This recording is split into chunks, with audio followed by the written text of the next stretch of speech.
Hey, you're listening to the Brutally Delicious podcast. And I am Bruce. And I'm Chris, and I'm scared of monsters. That's right. Can you fucking let me at least say my name before you talk over me? We all know who's the most important here, so shut up. Jesus, you narcissistic bastard. Anyway, today we've got Remember the Monsters, a band from Arizona, although Chris is not 100% sure of that. We're going to go ahead and get Sean Mott on the line. I believe he's going to be the bass player, and we'll see what he's got to say. Awesome, let's do it. All right, let's do it. Sean. Hi there. Hey, how are you? Bruce Moore, my partner, Hi. Chris. Hey, man, how you doing? Good. How are you? Fantastic. Good. How are you today? You doing all right? Pretty good. Pretty Awesome. good day. Awesome. You guys are out in Arizona? Yeah. Awesome.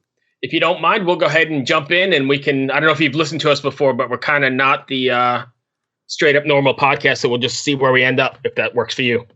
Sounds great. So for those not familiar with Remember the Monsters, can you give us a 2-sentence boardroom pitch? 2-sentence. Okay, let's see. That I don't think I've ever been asked that question before. See, we're starting right off the bat. Yeah. Let's see. Dynamic and melodic with poppy overtones. That works for me. Work for you, Chris? That's a boardroom pitch. If I was in a boardroom right now, I would say, I like the way that sounds. Show me the video. Would you write that on the whiteboard with your marker? I mean, I probably would. Oh, I definitely would. I was kind of asking Chris, would you jotted that down on your whiteboard? Well, if I had a whiteboard. I got one. Do you want to borrow it? Nice. I'm a recording engineer, man. I like, Pro Tools is my toy. That's what I do. I don't have a whiteboard. Nice. Yeah. So Sean, go ahead, Chris. Sean, no, go ahead. This is only the second interview we've done, I think. In how many episodes have we done, Bruce? About 60 now? Something like that? Yes. Yeah, wow. about that. This might be the second or third interview ever that we've only ever had with a bass player. Interesting. Yeah. Usually they don't let me talk too much. I'm not going to lie, even though I definitely am the most interesting person. Sure. My lines just aren't. Yeah, we've had Greg Chazon from Badlands. We've had who's the guy from Venom? Oh, Cronus. That's right. But that was a whole band, so it wasn't necessarily. But yes, he was in the group. Come on, he's the leader. And now we have Sean. So look at the company that you're joining in this podcast right now. Do you feel pretty good about that? I would say privileged. Beautiful. Only the third bass player to grace the airwaves with the Brutally Delicious podcast. That's perfect. Love it. I think maybe you could validate this rumor. Is it true that bass players get all the women? I would say I've gotten my fair share. Fair enough, without getting yourself in trouble. Yeah. Well, hopefully your girlfriend or wife or significant other is not listening right now. Luckily, I don't have one of those. There you go. Oh, God. See, Bruce and I are both hitched, so we can't talk like this. So we live vicariously through bass players, generally. Right, through all the bass players. Right. I just got out of like a 3-year relationship, so I'm just like, what? Yeah. Well, at least you have good things to write about. Yeah, exactly. It's like, hey, motivation. I like that. I was actually at the bar the other day, and we're like playing this like truth game where like you get cards and then like you say whatever the fuck it is. Am I allowed to cuss? I should probably. Oh, yeah. Please do. Yeah. Okay. Cool. Yeah. Wonderful. And so one of the questions was, what's the worst thing you've ever done in your relationship? And it gets to me, and I'm like, probably my girlfriend. Oh, yeah. Nice. This is good. This is going to be a good conversation. This is good podcasting 101 right here. If anyone's actually listening to our podcast, listening to this podcast, this is how you do it right here. Yes, this is Sean. You got it. This is the gist of the whole thing. And so we're going to give our 1 or 2 listeners, Dale. I know you're out there. He's our one listener. If you want to give Dale a shout out, don't forget about Bobby Jean. Right. Yeah, Bobby Jean and Dale. Yeah. Bobby Jean. So you talked about writing here, Sean. What's your writing process like as a band? You guys all write together? Is it more the effort to one particular member of the band? Ashton does most of the writing, I would say, and then Julian and Ashton basically kind of do that. So I don't do too much of it. I mostly just get input about it, like, hey, this sounds nice. It'd be kind of cool if the chord progression went this way, things like that. But generally speaking, Ashton does most of the writing, I would say, probably 70 or 80%. So along those same lines, are you guys writing all together in a room, banging things off each other, or are you using email to send stuff back and forth? We mostly just do group. We have a group chat, and then we also just do phone conversations because Ashton doesn't live in the same state as I do, so we live in different states. So it's a little difficult on that. Right. So how do you keep a band together that doesn't live close together? That is a good question, and I'm still trying to figure that one out. But it seems to be working pretty decently. Just imagine having a long distance relationship. Have you ever been in a long distance relationship before? I have, and it didn't work out. Okay, now imagine that times 5. Oh my God! Right. Nobody cares sometimes. So you go long since to be like, hey, it's been a week since I talked to my significant. Oh wait, there they are. Yeah. I remember when I grew up in Canada. I now live in Virginia, but when I first moved, I moved from a small town and I moved over to Vancouver, British Columbia, and I decided that I'd keep my girlfriend back in the small town and I'd move to the city, and that would be just awesome. And then eventually I just became a cheating bastard.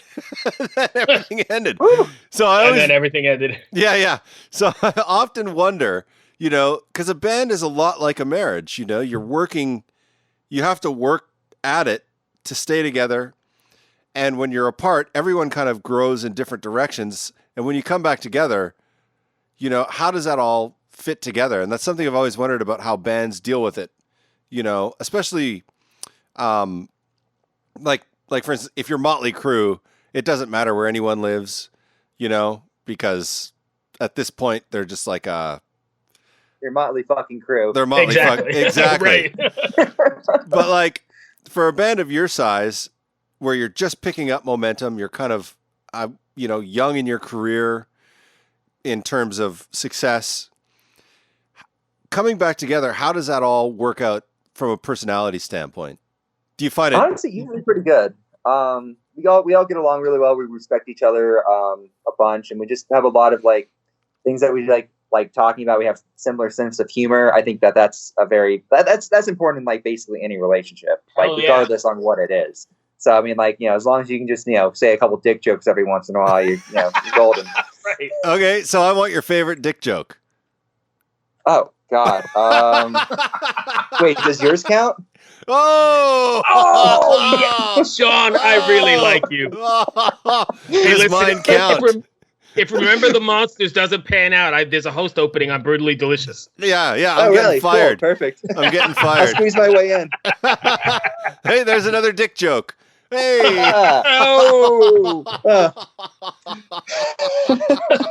I'm kind of funny sometimes. You're also you're catching me on a good day. I'm on day 2 of 4 hours of sleep. So my filter is very, very, very, very not there. Okay, question. Why aren't you sleeping? Definitely not a girl, that's for sure. Bass players get all the women, Chris. Did you not catch that? Well, that was the other night, but I had to wake up really early to go hiking today. So I just got back from my hike. So I'm in Tucson, so it's a giant desert. You're just mostly thinking cactus and stuff like that. But me and my friend, we went down towards Green Valley. That means jack shit to you probably, but it's all foggy out. So it was completely covered, and I felt like I was in New Zealand or something. Oh, I even saw a pack of wolves, which I've never seen a pack of wolves in my entire goddamn life. Were you scared? No, I mean, I definitely looked around for the biggest stick I could find because I'm well, if they attack me, I want to at least have something. How close do you think you were to them? I'd say 25 yards. Maybe? Oh, that's too close for me. Yeah, but they're running. They I just caught a glimpse of them. They ran up this cavern. Me and my friend were looking up like wolf stuff in Arizona, we're like, this is weird. Like they shouldn't have even been there. But we kind of saw deer and stuff like that too.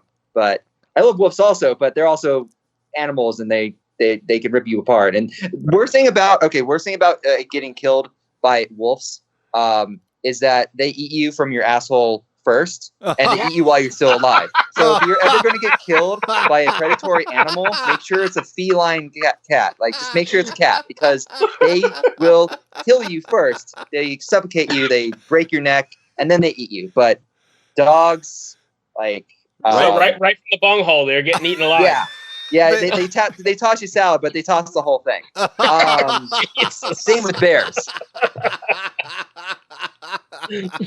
Sean, I told you ahead of time. I gave you the disclaimer. This thing goes down the tubes really fast. So I'm glad. No, that's great. I mean, I didn't really think I was going to start talking about eating ass in that direction, or in general, really. Wow. Okay, let's bring it back to music here for a second. Okay. So now that we know you have a sense of humor, tell us about the song or the single or the video that you guys are promoting right now.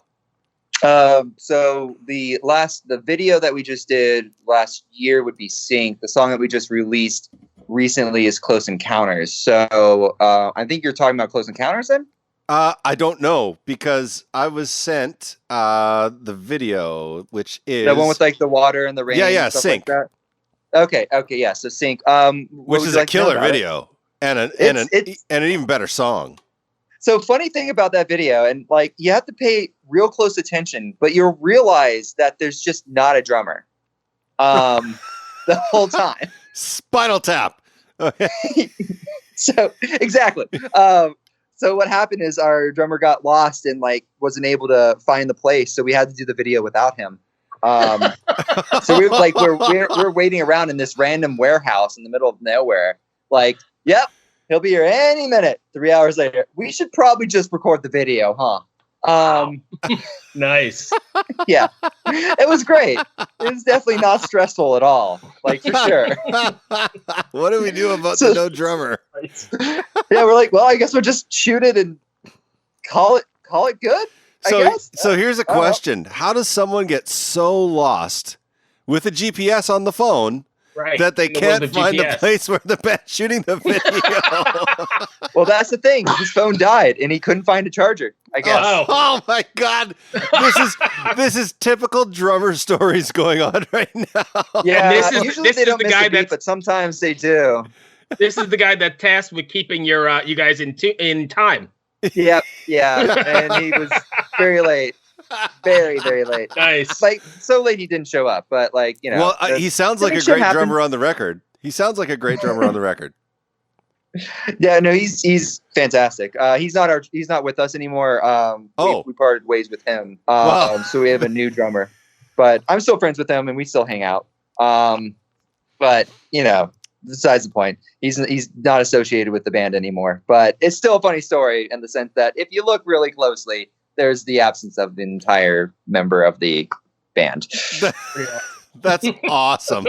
It's going to be like the new Black Crowes videos. It's just going to be Chris and Rich, and there's going to be no other band.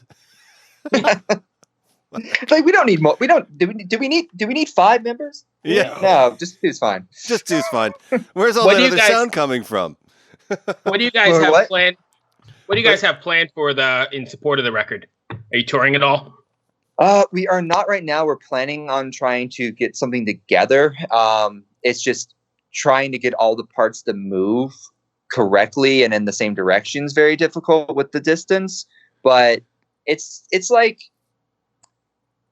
do either of you play video games? You have like a PS4 or something like that? My sons do, but I do not. Okay, well, like anything, like like when you're looking at this loading screen and it moves like very slowly, and you're like, okay, like it's moving, and then it goes all the way, but then another loading screen comes, and you're like, well, fuck me, and this one's moving even slower, and you're like, well, it's just like one more, right? It's just, and then it just another loading screen comes. It's kind of like that sometimes. Yeah. In the meantime, then, are you writing new music together, or? You guys? Yeah. So I think right now Ashton's in the middle of putting together a new song. I don't know exactly how far he is into it because I haven't talked to him in a little bit, but I know last time I talked to him, he was like, "Hey, we're like getting ready to start like thinking about getting this new song recorded." And I know that he like sent me something over, and I listened to it a while ago. Or I think when we were driving to LA, I was listening to it because it's been a little bit since I've heard it. Gotcha. Cool. So how do you guys go about recording then if you don't live in the same area? Generally speaking, what we'll do is like we have the producer that we've been using is Matt Good. I don't know if you guys have heard of him, but he's based out of Phoenix. So usually what happens is when we decide that we're going to like, start recording it, we'll like whatever members will send what they have over to him. And then we'll like get all together and then we'll go and like kind of like sit down during the mixing and mastering process and like kind of like workshop it and stuff like that. But most of it's done through like emails or like, Google Drops and stuff like that. So you're just, everyone's just recording at home basically and sending the files over. More or less. Yeah. That's, that's the amazing part about technology right now. Because when you hear the song sync, it sounds just massive. It sounds like a super slick production, but it was done at home, Yeah. Well, it was done at home until it was like mastered in the actual studio, but yes. Yeah, but you can't master something to make it sound good. The recording actually has to be, the recording and the mix has to be solid. Mastering won't change anything really. Right. I think there's a saying for it, right? You can't polish a turd. Yeah. When I taught audio engineering, I always used to say, if your recording fucking sucks, your mix is going to fucking suck and your master is going to suck and there's nothing you can do about it. Right. So it's really quite amazing what people can do these days with technology. Yeah, it's pretty crazy. My cousin's a music producer as well in LA. And he was back home in like Nashville and I was there like for Christmas and stuff like that. And he brought like all of his stuff. He brought like all of his mics and everything because his like two members of like his like little project are there. So he like brought like a whole giant suitcase of like everything and like this like $6,000 microphone. I'm just like, that's nice. Crazy. I don't remember what kind it is at all because I have a shit memory for that type of stuff. Right. Oh yeah. I don't really nerd out on gear as much as I probably should. At least not recording gear. Yeah, I nerd out on recording gear all the time. And I'll tell you, I recently purchased this IK Multimedia Axe.io, it's called. It's like a sound interface. Mm-hmm. And I have some really high-end DIs. I have some like high-end instruments and mics. And I actually took my Jensen DI and put it in the closet. I only use this interface now. It's that good. I couldn't believe it. It cost me like $300. He was saying something similar to that. Like he had the $6,000 microphone, and he's had this other one that was like $500 or something. Like he's like, I use this one more, like almost 100% more. Like 80% of the time, I'm using this one. It just works better. It's like some really common one. I don't remember the name of it, but it just goes to show sometimes it's not the amount of money you put in towards something. It's the quality of like the product and the research that you've done to get to that product. Absolutely. Well, this conversation is getting way too serious, Bruce. Oh yeah. So Chris, if you don't have anything else serious about, well, let's do this. Sean, is there anything else we need to know we didn't cover about Remember the Monsters before I take it down a dark path again? I'm trying to think. I don't think so off the top of my head. Should we know what the website is? I mean, it's rememberthemonsters .net, if I remember correctly. And then we have Facebook.net. Yeah, we don't have .com anymore. That's actually kind of a funny story. Our old singer hijacked the website, and now when you type it in, I don't know if it does it anymore, but now when you type it in, it just goes to the Wikipedia page for roast beef. Nice. Yeah. Very nice. So he tried to blackmail us and try to like get us to pay him like thousands of dollars to get it back. And we're like, we're just going to use net. Right. Pay me millions of dollars. Yeah. It's like, good luck with that one, buddy. I'm checking this right now. .com. Yeah. Roast And I'm beef. sure- It does it still? Yeah. Okay. Yeah. It still I'm does sure it. everybody watching this is going to be doing or listening to this is going to be doing that right now as Oh well. my god! Like, You does know it really work? that's Right to it. Right to that's- roast beef, which I mean, like, I don't know. that's such bullshit. But at the same time, that's an epic story. It's kind of funny. It's definitely a little bit on the hilarious side. Let's see. And then, we're on like Facebook, Spotify, Amazon Music, iTunes, pretty much all that stuff. I'm looking, Remember the Monsters band, in case anybody's looking for it. Yeah, I just went to rememberthemonsters.net and I got the website. Okay, and I got Remember the Monsters band, so that's the Facebook app. I mean, spot as well. Okay, perfect. Sean, go ahead. No, I'm good. So, Sean, if you haven't listened to this show before, we do this thing called the Furious Five. It's 5 ridiculous questions, have nothing to do with anything that we've been talking about, and we just go from there. If you're game, we'll start with something easy, and then we'll go from there. Is that cool? Yeah, sounds great. Yeah, okay, let's see what they are.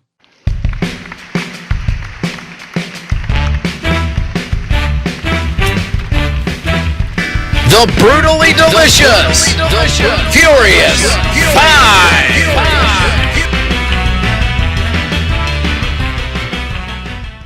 All right. Is a hot dog a sandwich? Why or why not? God damn it. It is a sandwich because it's between two pieces of... Okay. You know what? I'm just going to insert a dick joke here.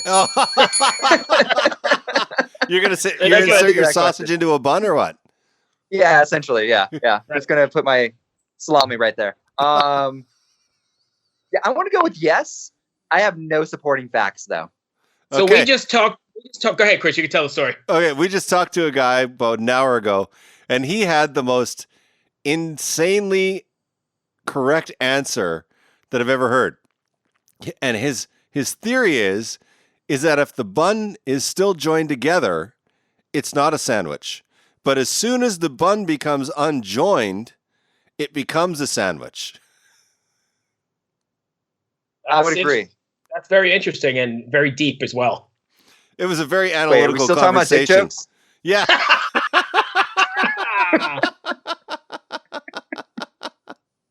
All right, you ready? Yes. Is cereal a soup? Why or why not?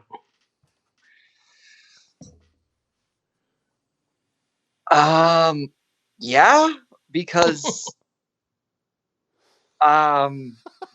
it's a liquid with stuff in it. It's a cold soup. Yeah, it's a cold soup. Yeah, Okay. that That makes works. sense. Yeah. Okay. All right, so if you had fingers as fat as hot dogs, name an activity you might have trouble doing. Probably sewing, even though I suck at that anyways. Hey, that's one of the top answers on the board. That's So Really? beautiful. Yeah. Huh. Beautiful. Name something that is always happening on a soap opera. Me not watching it. Beautiful. Like sands through the hourglass, no one is watching this fucking show. Name something you pick. A guitar. Oh, Yeah, you took the high road there. I high give you credit. road. Chris Yeah. was already down the low road, but you took the high road. I'm looking at my guitar right now. Like it's in my grip. I'm just like, yeah, I picked that. All right. And lastly, name something you eat. Name something. Wait, Go. I thought you were going to say women when I'm on stage. Oh, yeah, because he's a bass player. Yeah. See what you did there? No, Right. I don't get to pick them. They all come. There's no picking. Beautiful. And that's because you're the bass There's a player. filter. That's what Right. that is. Nice. God, Name I sound like a something you. douchebag. We all do, so don't worry about it. And nobody listens anyway, so it's all good. I'm going to listen to this later. It's going to be great. Name something you eat that comes on a stick. That comes on a stick. Skewers? Sure. I'll take that. That's beautiful. Yeah. I would have went with corn dog, but you know. I don't eat corn dogs, actually. Oh. Oh, Yeah. Can we continue, Bruce? Can we continue this conversation? I don't know. We might have to stop now. So, is it like a vegetarian sort of thing or a vegan sort of thing? No. I just eat decently healthy. Okay, but you could eat like an Impossible corn dog on a steak. No, I wouldn't eat that either because I don't know what's in there. Gotcha. Okay. I don't even know where to go with this, Sean. Well, you know what? I'm going to bring something else up real quick, Sean. You got 2 seconds more? Yeah, no, plenty of time. Ask Chris to explain urethral sounding to you. Oh God, Chris, can you explain urethral sounding to me, please? Okay, so we learned this from Ryan from Allegiant. I don't know if you know. Riley McShane from Allegiant. Yeah, do you know Allegiant? I don't, but I have a feeling I want to look this up later. They are a really unbelievable heavy metal band. Like when the only time I've seen them play, people were literally ripping tiles out of the roof because they were body surfing so hard. They destroyed the place. It was great. Yeah, it was so that sounds cool. Amazing. It was. So we interviewed him, and he probably, besides this interview, might be. I think you're right. This is going to be the closest one to it. Yeah. He was like right down the drain right away. And he brings up urethral sounding. And we're like, what the fuck is urethral sounding? So I can't remember. Don't Google it on your work computer, whatever you do. Yeah, don't. Got it. So apparently there's people out there that love shoving things up their pee hole. Okay. Not that there's anything wrong with that. Not that there's anything wrong with that. Okay, I think there's a couple things wrong with that. I'm going to take a stand on that. You should get help. I didn't know that. I don't know how you pull that out. I didn't even know that existed, and then all of a sudden we had like a 20-minute conversation about it, and it was. I don't even know how we got there. To this day, it ranks up as one of my favorite episodes. But you've taken it pretty close here on the second. Yeah. On the second, for sure. Oh God, Bruce, why did you bring that up? Because I had to bring it up this season. This is season 2, and we haven't talked about it yet. Yeah, and but Sean it was a like regular theme on season 1. I thought we were going to start new. Are we going to start arguing about Celsius and Fahrenheit again? Like, but Sean seemed like he wanted to know. He was sending me a message. Okay. Yeah, we've been texting this whole time talking shit about you. Yeah, right. Most likely. This guy, check this out. This fucking guy, Bruce, he goes on a fucking heavy metal cruise last week that I got him on. And then the whole time he's sending me pictures of him with artists sending me the fuck you with the middle finger. That's my go-to thing whenever I'm in like any like friend like photo or anything like that. I'm literally just flicking the camera off every fucking time. That's it. They're like, why do you do that? I'm like, 'cause fuck you. That's why. And literally, It's right there. That's what it means. Do I need to spell it out for you? Okay. So before we end this, we would love to have you back on sometime because you're a great interview. But if you ever come back on, there's one standard that has yet to be beaten on this show, and that's from season 1. And I'm going to put this out there because the singer from this frickin' band, who Bruce was on the cruise with, they sent me the finger. He answered the phone while he was taking a shit, and it was on video. We had the video up. He's like, hey, 1 second. Yeah.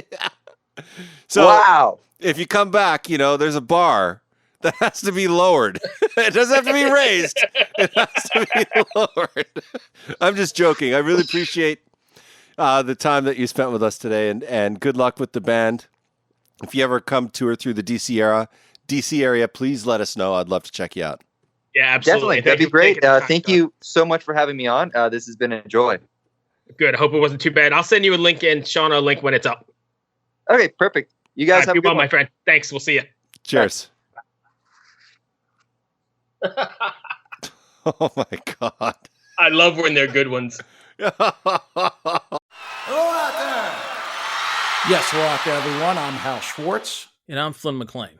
Together we host None But the Brave, a podcast dedicated to the music and career of Bruce Springsteen. Bruce and E Street Band are on tour right now for the first time in 6 years, and we're taking a detailed look at what's happening on stage in our bi-weekly episodes. We've also been recently joined by some very exciting guests, including rock journalist Warren Zanes and Stephen Hayden, Backstreet's Magazine founder Charles Cross, and Barstool's Kirk Minahan. If you're a diehard Springsteen fan, this is the show for you. So please subscribe to None But the Brave on your favorite podcasting platform, and we hope to see you further on up the road. Thank you so much. We'll be seeing you.